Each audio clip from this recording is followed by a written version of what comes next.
following is from a cooperative project for acquiring skills essential to learning.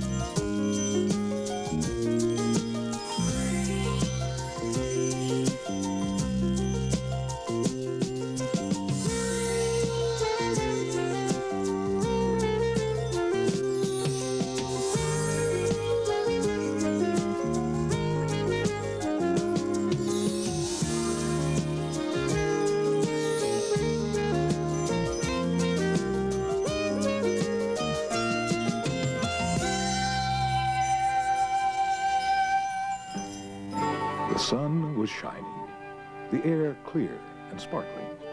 A great day for a drive. Dr. Draper, his son, and a friend seemed to be the only ones on the road that ran alongside the lake.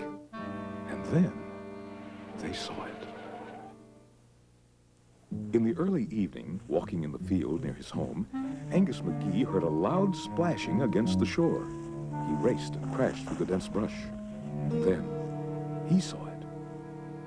The Drapers, Angus McGee, and hundreds more have seen something that has become one of the great natural mysteries of our time. And they've seen it in only one place, in northern Scotland, on this lake called Loch Ness. What did they see? Well, only parts of it. What looked like a tail, maybe one or more humps. Sometimes, well, take a look. A good, hard look at this photograph shot in 1934. What do you see poking up through the water? Can you make out perhaps a small head? A long neck? What kind of animal is this? As of 1979, no one really knows. And yet, maybe you can figure it out. Maybe you can identify the creature known as Nessie, or the Great Beast, or the Loch Ness Monster. But how would you go about finding out? First, you'll probably need some facts. To begin with, Nessie is not new. The first recorded sighting was by St. Columba, a Christian missionary in the 6th century. But it was not until the 1930s that people outside of Scotland learned about the monster, and a never-ending debate began. A turtle, that's what I say. You see, turtles can grow to be enormous, weighing a ton sometimes. Here, now take a look at this shell. Now that could be the hump that's been seen so often. And when it pokes its neck out of the shell, well, couldn't that be Nessie's long neck? I tell you, it's got to be a turtle. Well, the head and neck may be right, but the shell is wrong. I mean, some people have seen Nessie with more than one hump, sometimes 2, 3, on up to 8. Now, a turtle shell, no matter how big, just couldn't give the appearance of several humps. But I know something that can. An eel. It's got that long body that moves and looks like a snake, you know, in that it zigzags.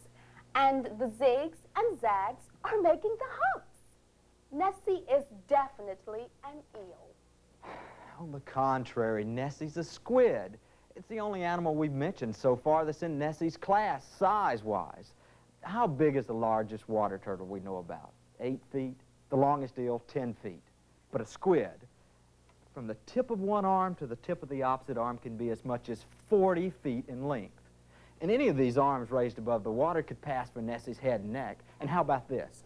You put some arms in front, some in the back, all helping the creature move along, and you get humps. You gotta admit, the squid's got a lot going for it. And quite a bit going against it. But I'll limit it to this. The squid is jerky.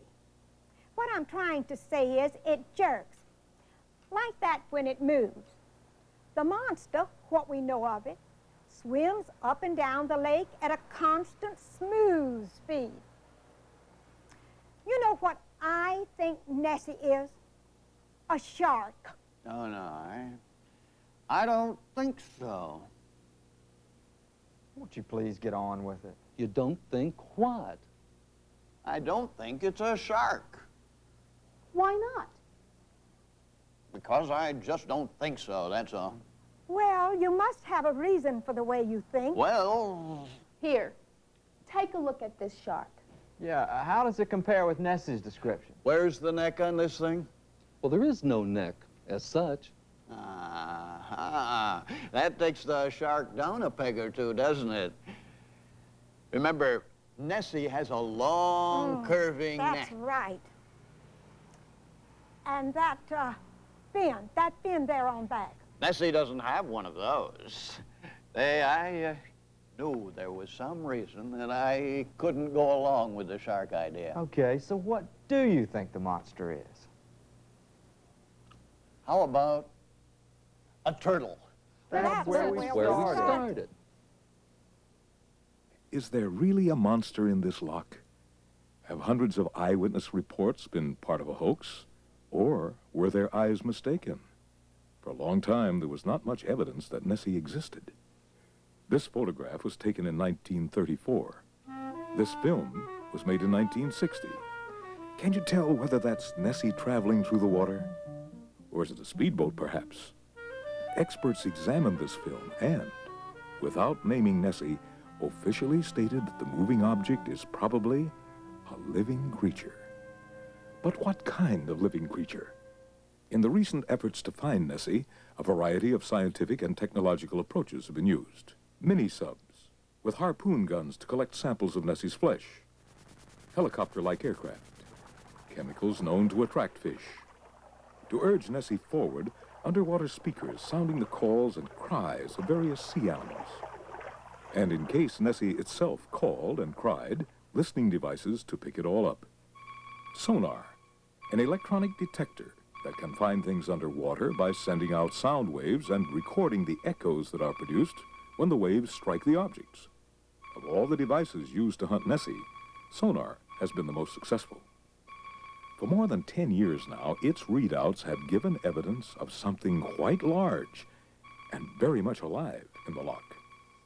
Probably the strongest evidence of Nessie's existence has come from underwater cameras. Like this picture taken in 1972, and this one in 1975.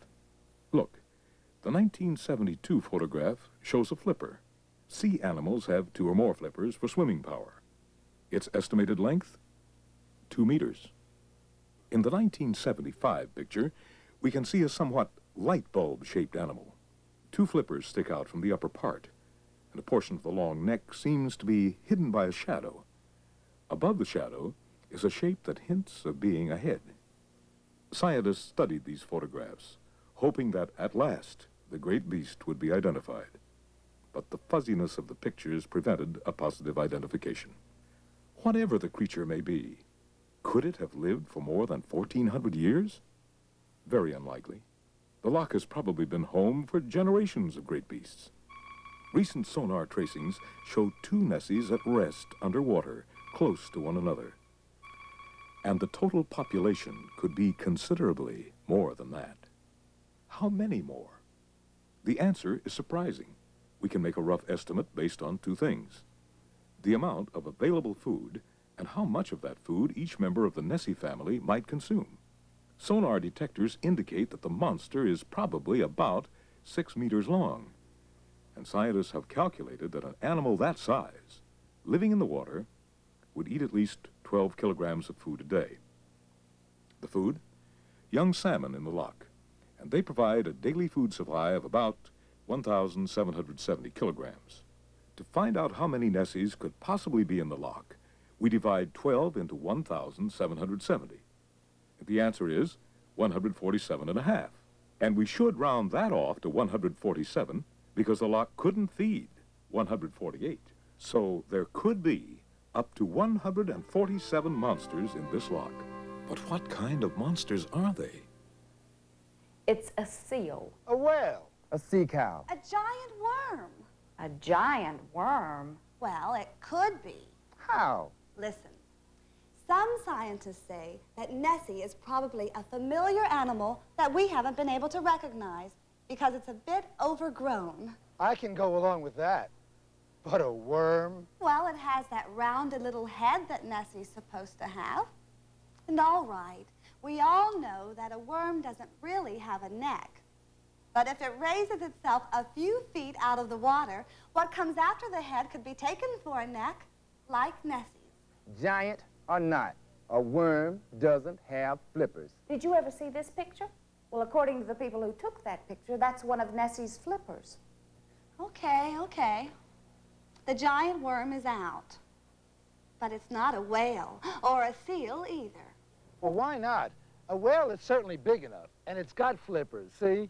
So does a seal. Well, sure. I know all that. But they both present problems. One of the biggest being they're air breathers. So what does that mean? Oh, I see what she's getting at. They'd have to come to the surface a lot to get some air. Right. So they'd be seen much more often than Nessie's been seen. Then the sea cow wins the Nessie look-alike contest. Its color is dark like Nessie. It's got flippers, a small head, A and... wide, flat tail.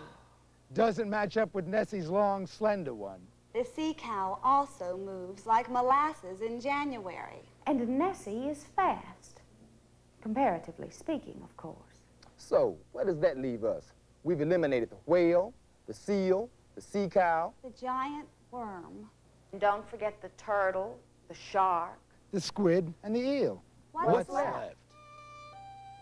A fish called the coelacanth might be the clue to answering that question. The coelacanth became extinct 70 million years ago, or so it was thought. Nothing had been seen to indicate that it was still alive. However, around 1938, the coelacanth was rediscovered in the Indian Ocean.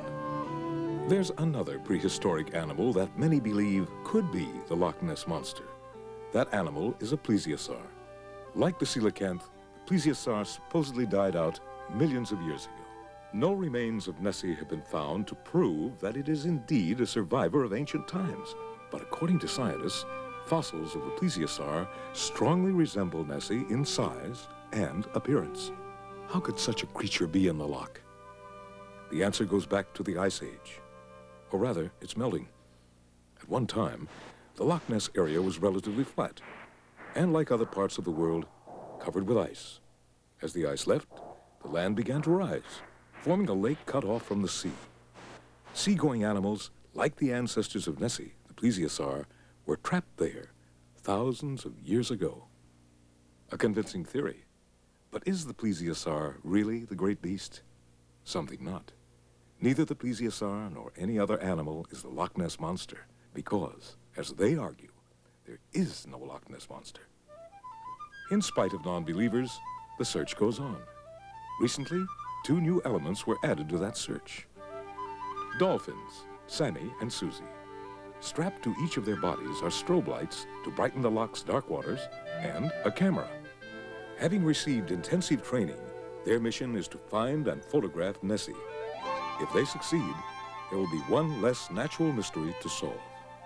If not, people will have to continue searching for an answer to this and other famous unknowns, like Bigfoot, as it's called in the United States, or Sasquatch in Canada. Is the creature that makes such gigantic footprints real? Is it human or beast, or a bit of both? And then there's the Bermuda Triangle, that area of sea and sky running roughly from Bermuda to Florida to Puerto Rico and back to Bermuda.